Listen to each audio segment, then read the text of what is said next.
Baby, close your eyes. Stand in the light. It's gonna be alright. Live your life. Welcome back. Welcome back. It's episode 3 of On the Rug. If you have recently subscribed, hi, my name is Nisha. Yeah, this is my little talk show thing that we do here.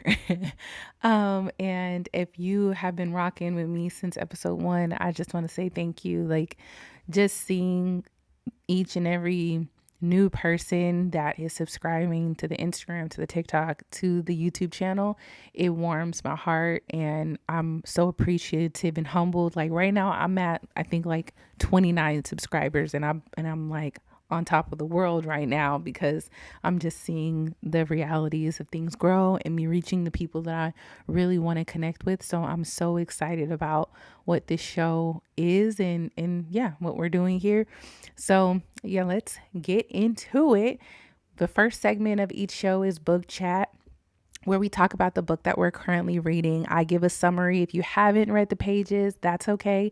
The second segment of the show is called Business Story Time, where I share some stories from my journey thus far of where I'm at as a startup founder and for my music business and for a healthcare business that I'm starting. So I share different stories along my way. With you guys that we can go through this journey together if you're starting a business too or already in your business and we're friends here just wanting to have some good business talk. And the last segment of the show, I do a live performance of a song. The first 2 episodes I did like a freestyle type of thing where I would pick some random beat from producers that I'm recently have followed. And I want to change that because I want the live performance. I want us to get more out of it because I was seeing for myself, okay, if I pick this random beat and song, am I ever going to come back to this song? I make something, but is it going to be worthwhile where I actually want to release it? So I've switched it up. The segment is now called New Song Alert. And what I've done is it's keeping me accountable too of making sure that I'm writing one song a week so that I can put out one song a month, which is my goal. But I'm now writing the song, writing the lyrics, actually putting some thought into it, and selecting a beat that I'm actually going to purchase the license for and do business with that producer. And I've already made that decision. So excited to still introduce you to some incredible new producers and let you hear some songs that are actually going to come out. So yeah, it's going to be a much better experience. But yeah, let's get into the show. It's time for some book chat. We're reading The Pivot. Okay, so let's get into The Pivot. Right now, we just started the book. So we were to read pages 1 through 10. The book is called The Pivot by speech language pathologist Kim Gallo. I got my little notes and stuff because I was like, okay, no, we're going to really talk about this book. You can get the link in the description box if you haven't gotten the book yet. I am reading it currently on Kindle Unlimited. Let me get some tea. I'm trying to lose my voice. I was like, I'm gonna make it here for my friends today because I'm starting to feel like I'm coming down with something. Didn't have time to get my hair done. I'm gonna to get my hair done because it's silk press season, babes. So I'm gonna get that done. But I was like, I gotta get this recorded today. I don't care. We're gonna get this done. Anyways, yeah, so you can get the link in the description for the book. I'm reading it on Kindle Unlimited. And you can read the pages if you want. Pause the video and then we can go over the summary. Or if you're like, I'm not going to have time to read, I'll get all the notes I need from you, Nisha. That's fine. We can get into it. So the reason why we're reading this book is because my daughter was diagnosed with autism right around the time she turned 3. Now, we got her evaluated when she was 2 because anytime I was trying to work with her with like flashcards, she would just throw a fit, like get kind of violent with me. And I was just like, okay, I need some help. And her dad was seeing different things when it came to her milestones. He was more privy to autism than I was. So he was like, I really think we should get her evaluated, to get some help with therapy for her. And honestly, because I am African American and I am Christian, coming from just being, all of those things, I really didn't know much about autism and honestly thought it was something that was like a disease, right? And now learning more, I've realized that it's not, which is why we're reading this book. Um, and the therapy for my daughter has been amazing. She would be considered on the spectrum someone who you don't really see on the outward surface that you would think of anything, but the more you would get to know her, you may be like, something's a little different, but that's why we're learning more, because I think not only in the Black community, but in a lot of various cultures, there's not enough education that we have as parents in knowing how to manage our children that are on the spectrum. And we don't know really how to communicate with them properly to give them the best support. I just know that I didn't. I have to constantly educate myself. And that's why we're reading this book. So I hope that you guys are going to enjoy it, because thus far, the first 10 pages, like I was just like, wow, it really opened my mind. So one of the first things that I want to talk about that Kim mentioned in the book was, she said, we all experience the world different. And that's one of the key points about understanding autism, is that it's not that something's wrong with your child or your friend or whoever you know that has autism, or your brain if you are autistic. It's that you just see the world differently. And we all do, no matter if you're neurodivergent or neurotypical. So that's something that you really have to understand. Another thing that she talked about is about the thoughts and behaviors that classify our differences. Now we have to lay down the landscape. It's important to understand how our society and the system that we live in, how it is built, and what is happening, right, with our school systems. So when it comes to school, it's all about us as parents being able to send our children to a place where they're kind of like babysat, right? This is daycare years, so that we can go to work. Then the child goes to primary school, which is elementary, private, public, whatever you decide to do. They go there, they learn some things, but it's also a form of daycare in a way, because you are going to work, doing what you're supposed to do for society while they are being managed. And then they go out after school, college or whatever, and they go out into the world and they become a new worker bee in the world. That's how it's set up, right? So when you have a child that is neurodivergent, which we'll learn more about, because there's a lot of different mental differences. Because we're going to talk about language more. That's what we learned in the first 10 pages, not disability, the differences that different people have as neurodivergent people. You'll see that the issue is not them. The issue is that because of the thoughts, how quickly it may be that their thoughts are coming to them, the way that they understand language, the way that they communicate, their inability at times, because they may have not had the training or the resources to control their behaviors and their emotions, make them a liability in the workforce. So with that being, what do we do with the autistic person? Right? And even as parents, when you have an autistic child, everything is about compliance. Sit down, behave, do what I say. And with the autistic child, the way that they think is why. Why do I have to do that? It's a whole nother, and then even the way they're interpreting the language. So we have to have a certain level of patience as parents, and even if you're a teacher or caregiver or whatsoever with autistic people, we have to have a level of compassion and a level of understanding that just because we may be speaking English doesn't mean that we're understanding it in the same way. So another point that she made was, we really have to put away the ideas of abnormality, which goes back into those differences, knowing that people with neurodivergence, they are just like you and I. They are neurotypical, just like neurotypical people. They just see the world and operate in it a little bit differently, right?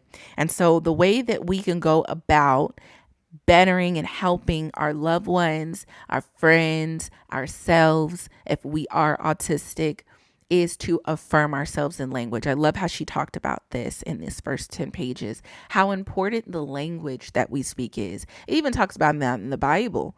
It's very clear about what you do. There's life and death in the tongue, right? So it's not about speaking things into existence over yourself. It's just literally speaking kindly to yourself, speaking kindly to your child. Yes, they may have done something that's bizarre. Yes, they may have done something that, you know, can make you feel certain different levels of anxiety or anger, but we have to model positive language and positive behavior to our neurodivergent children, especially with our autistic children that they have trouble, and especially with nonverbal. My daughter, she didn't have troubles with verbalizing, but with those that do have trouble with and they are nonverbal, it's not that they don't understand what's going on. They do.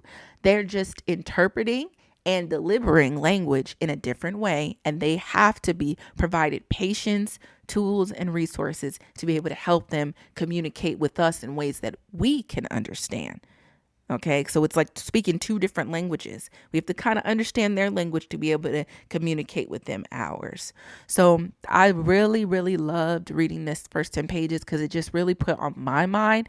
It's something I already do with my daughter. I tell her each day, you're beautiful, you're smart, you're brilliant. You know, she tells me in the morning, Mommy, I want to be a doctor. I want to help people. And I'm just like, yeah, yes, you girl. Let's go. Let's do it. You know, you could do it. You're going to get that it's going to be her costume this year. So it's really important that I got from these pages how we speak. No longer thinking of it as a disorder, but a difference, and affirming the child. You can do better than that. Sometimes I tell my daughter that when she gets really intense in her emotions, I let her know, we don't do that. We don't do that. We don't hit. We don't do that. And some people are like, oh, that's gentle parenting, all these things, whatever. I don't care. I really don't care because it's affirming. And I would rather acknowledge what she's doing and affirm that she's better than her behavior that she is showing at the moment than to not deal with her or push her away or be angry with her and her end up even more angry, because she's been feeling misunderstood. And I think that's how we are going to be as mothers, able to bring better children, better adults into this world. So yeah, that's my spill. But before we get into business story time, business lesson story time, I do have an ad for you guys, and let's show some love. And then we're going to get into the business lesson. I think you guys will like this one because it's something I experienced recently last week. And I wrote a book called Healing After the Tragedy. It is available on Amazon. The link is in the description of this video. Please go ahead and support.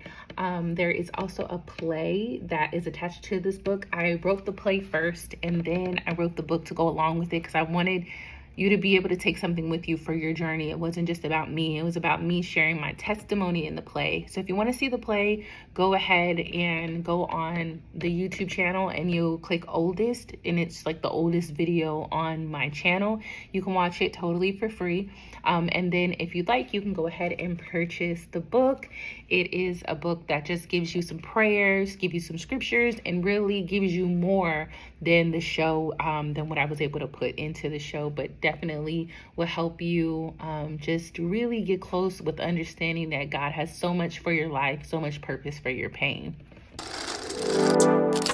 So last week, I had a meeting with my business partner for a business that I've been working on for a few months now. Now, let me give you a little bit of backstory. This business partner came about because he was my husband's boss before he resigned from the company. And before he resigned, we had all went out and stuff. And I was telling him about the healthcare business that I'm founding in dementia care, which I'm very passionate about. So if you ever go out to dinner with me, we're most likely going to talk about it at some point because I'm very passionate about the just dimension awareness and the business in itself. So we get to talking and stuff, and you get to going and talking with people about stuff, and then they're like, hey, well, we should do something together. But we really didn't think anything of it. Then down the line, we had a conversation about experiential advertising in that space and just creating experiences in a different way in the arts and everything. And we both were film school graduates. So we decided like, hey, let's start this company together. And we start working on and getting the website and all these things sorted for the business. So we're going to get into the sales element of it. And then he gets on our meeting call last week and he's like, you know what, Nisha, I have to take a sabbatical. Like I'm in a space where I'm reading these different books and I'm really just trying to find myself as a business person. And I don't want to like disappoint you or anything like that, but I have to be honest with you. And I was like, oh, thank you, Jesus. Like, thank you, because even though I took this on, and it was so crazy too, because that same day it was like another thing was thrown in my way, which was an opportunity to do some real estate work for this company that I had interviewed for, and they said they didn't need me, but then here they're calling me back up saying, hey, maybe we do need your help. And I was going to take it because that it was going to be more so like a consulting type of thing where I could get like some really good money from it. And then I ended up having this conversation with him, and it was just such a sign for me of like, no, this is a test. Because my main focus, what God has been leading me to do and has been giving me the grace and the energy and the productivity for, has been for really focusing on my music and the music business in itself. Is a business. It's like starting, I always associated with a burger shop. Like I'm trying to make some really good burgers with some secret sauce on it. And I got to bring my burgers to the people, in different ways. So it's not just being an artist and hoping to get in the label to be an employee for label. It's like, no, babe, I am the label. Hold on real quick. I think it's like the trash people outside. Yeah. Okay. So I was really happy about him telling me that he needed time because I didn't realize how much I was straining myself trying to go after it all. So for like right where I'm at right now, the lesson that I'm learning right now is like you have to really choose like a relationship, right? Like for example, if you're dating someone, right? Like you got to commit to somebody to really be in a healthy relationship. You got to choose somebody. You can't be just all over the world, all over the place. Like you only have so much energy. You only have so much time and you can deplete yourself. And that's how I was feeling. When I went to that meeting, I was feeling like exhausted, drained, like vision blurry. Like I'm telling you, just physically feeling so exhausted because I've been so focused on, I'm trying to build. So I'm trying to make the music happen. I'm trying to make, the healthcare business happen.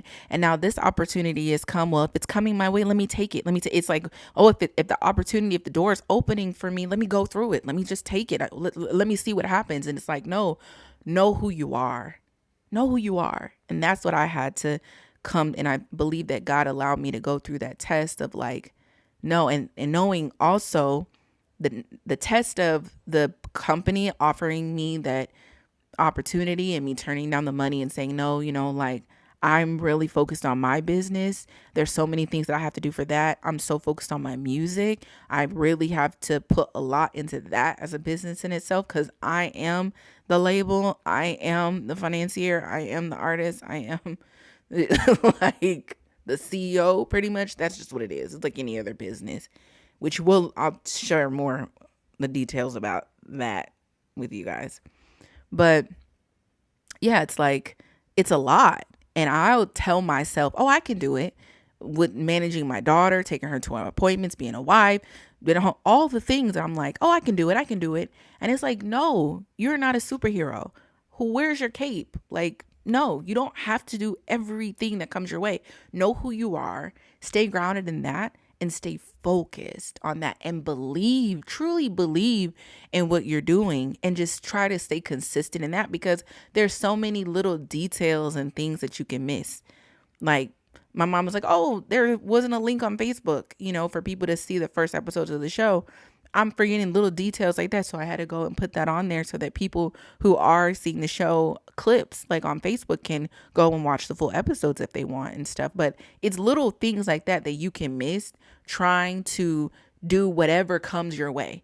And then you just end up being sloppy and not really good at anything. It's not that you have to just focus on one thing. You just have to focus on what you're actually going to love, what you're actually going to show up 100% for, and not just do it just because you're like, oh, I'm just going to shoot my shot at all these different things and I'm hoping that something works. It's like, no, I know the music isn't going to work because I am really building the foundation and I'm growing it like a garden. I know that my business is going to work because I'm really growing it like a garden and I'm really doing the work every day, So that was the lesson that I wanted to share, was like just truly believing and understanding like every opportunity is an opportunity, but it may not be the right opportunity for you.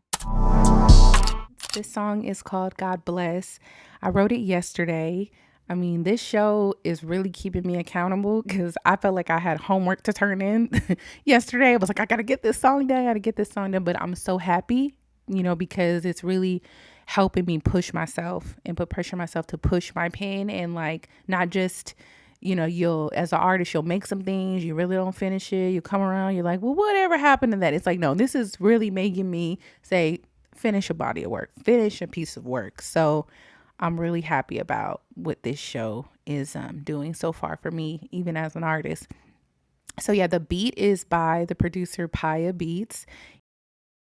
He recently DM'd me on IG and oh, Lord God, I guess the algorithm is sending me to the right places because his beats were amazing. He's out of the UK. I mean, when it comes to R&B, the UK is killing it. Some of the best producers I've come across recently have been from the UK, or the UK pretty much. So I'm really excited because he had this one sound that I'm like, oh yeah, I gotta write to this and release this song. So yes, hopefully I'll be recording this soon. I will be recording this soon and getting it mixed so that we can release it, because I still haven't even opened up my Spotify yet. But we have some good things coming out, but this will definitely be on the YouTube channel for you guys to listen to for free regardless, once it's actually mixed and mastered. But let's get into it. I bet you're like, girl, if you don't hurry up and show me the song, sing the song. I wrote it just based off of a lot of the craziness that's going on in the world right now. I think more than ever, we need a little bit of peace. We need a little bit of love. We need some joy. So yeah, hopefully you enjoy this song called God Bless.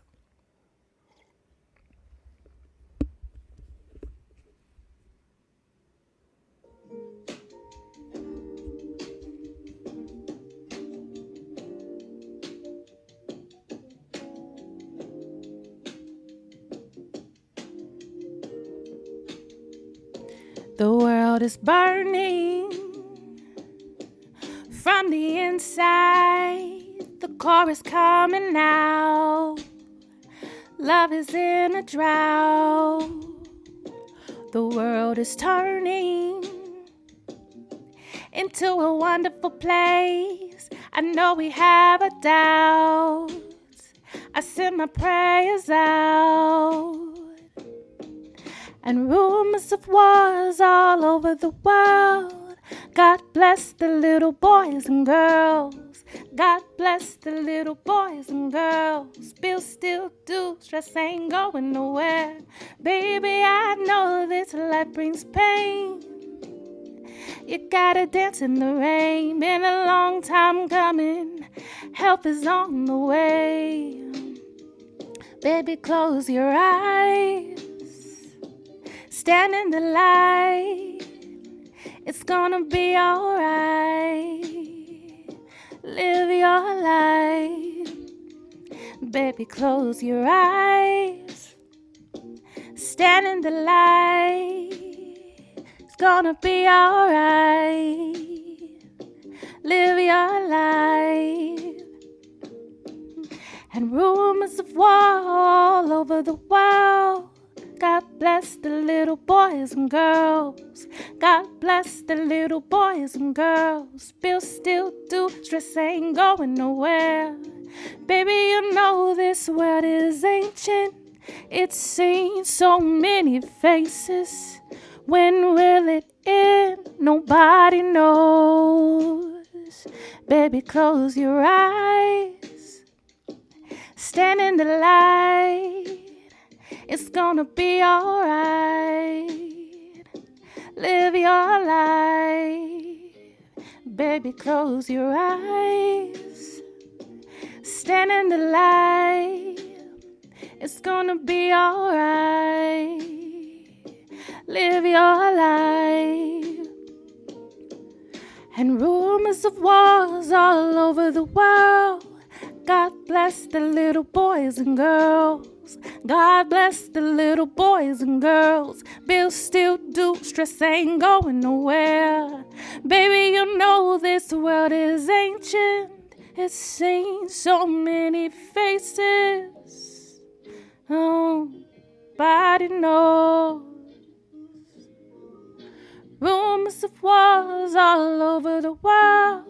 God bless the little boys and girls. God bless the little boys and girls. God bless them. Hey.